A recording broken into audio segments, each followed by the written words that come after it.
Good good morning मित्रांनो. आज आहे मंडे आणि आज मार्केट आहे निगेटिव्ह.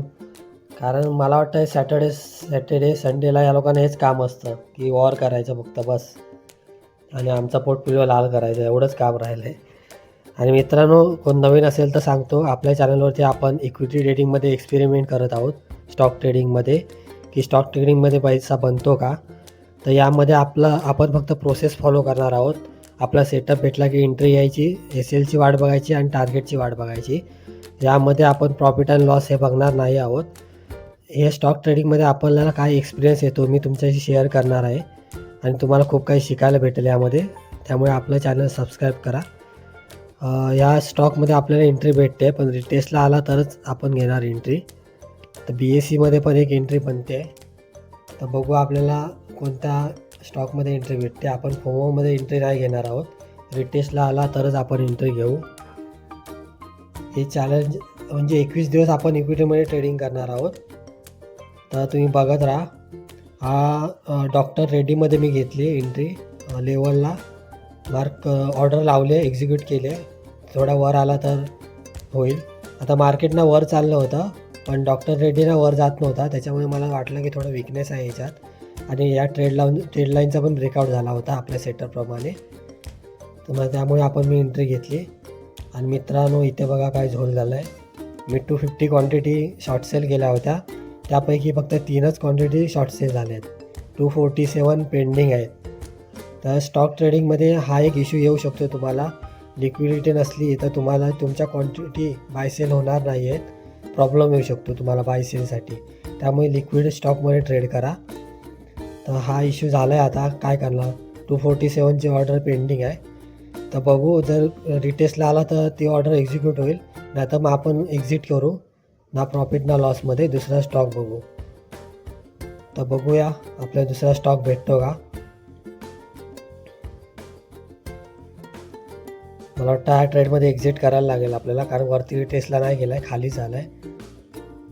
तर बघू, आपल्याला आता BSEमध्ये एंट्री भेटते आहे डाऊन साईडसाठी. आपण ऑर्डर लावली आहे 100 क्वांटिटीला शॉर्ट सेलसाठी. तर बघू यामध्ये काय होतं आहे, ऑर्डर एक्झिक्यूट होते का. आणि मित्रांनो, आपले ऑर्डर एक्झिक्यूट झाले आहेत, पूर्ण 100 क्वांटिटी शॉर्ट सेल झाल्या आहेत, बघू शकताय तुम्ही. तर आपण बघू आता स्टॉप लॉसची वाट बघू, नाही तर टार्गेटची. 2000चा स्टॉप लॉस आहे आणि 4000चा टार्गेट. थोड्या वेळाने आपल्या ॲनालिसिसप्रमाणे खाली आला स्टॉक, 1500च्या आसपास प्रॉफिट चालू आहे. जर 2000 गेला 1:1 तर आपण SL ट्रेल करून कॉस्ट टू कॉस्ट नेऊ, म्हणजे आपल्याला लॉस होणार नाही जर मार्केट रिव्हर्स झालं तर. तर आपण वाट बघू 1:1 कधी जातो आहे. आणि हा ट्रेड आपण एक्झिट करू मित्रांनो डॉक्टर रेड्डीमधला. 3 क्वांटिटी मध्ये काय भेटणार, मला टार्गेट पण नाही भेटणार आणि SL पण काय भेटणार नाही, त्याच्यामुळे आपण एक्झिट करू. मला चार्जेस तर लागणारच आहेत शेवटी, ते मला लागणारच, ते मला लॉसच आहे तो पण, कारण चार्जेसचा 200 रुपये पकडून झाला तुम्ही. ह्या ट्रेडचं लॉजिक आहे की प्रिव्हियस डे हाय आणि क्लोज ब्रेकडाऊन दिला आणि एक ट्रेड लाईनचा ब्रेकडाऊन झाला होता, म्हणून मी हा ट्रेड घेतला होता. 1700च्या आसपास प्रॉफिट चालू आहे आपलं. 2000 दिसले तर आपण ट्रेल करू कॉस्ट टू कॉस्ट. आणि माझी SL ऑर्डर लागली नाही इथे, काय माहिती ऑर्डर लागत नाही. तर मी लक्ष ठेवून आहे, जर मला एक्झिट करायचं असेल तर मी पटकन एक्झिट करेन, कारण SL लागत नाही, फक्त 70 क्वांटिटीवर लागतो आहे. 100 क्वांटिटी आहेत माझ्या, त्यामुळे मी लक्ष ठेवून आहे, मी एक्झिट करेन.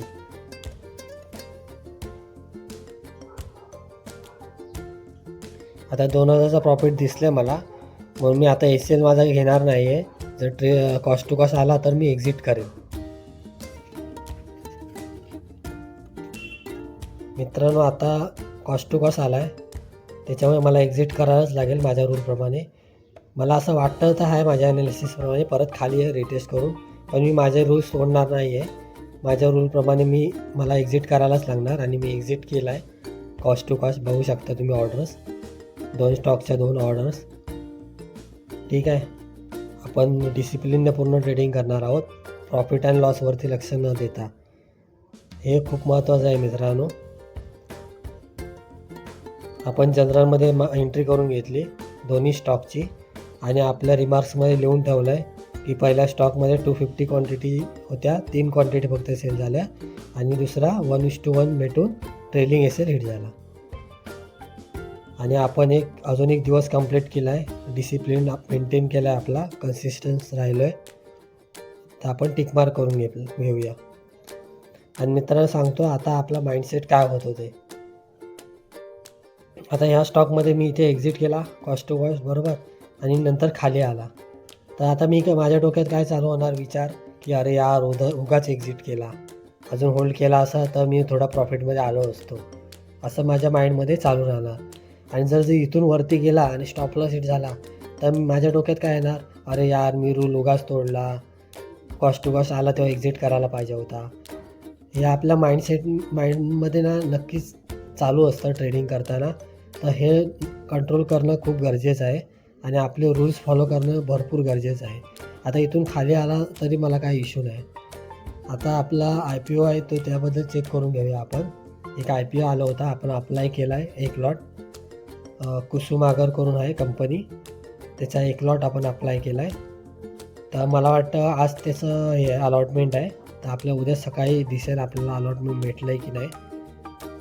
बघू शकता 13 तारखेला म्हणजे आज आहे अलॉटमेंट, उद्या सकाळी आपल्याला भेटेल बघायला अलॉटमेंट भेटलं आहे की नाही. आणि हा लार्सन पॉवर करून आहे, लार्सर पॉवर करून, लेझर पॉवर करून. तर क्वालिटी नाही इतकी म्हणून मी घेतला नाही आहे. आणि अजून एक येतो आहे SBI फंड मॅनेजमेंट, तो पण एक IPO येतो आहे 14 तारखेला. तर बघू आपण अप्लाय करू. तर भेटूया उद्या आपण.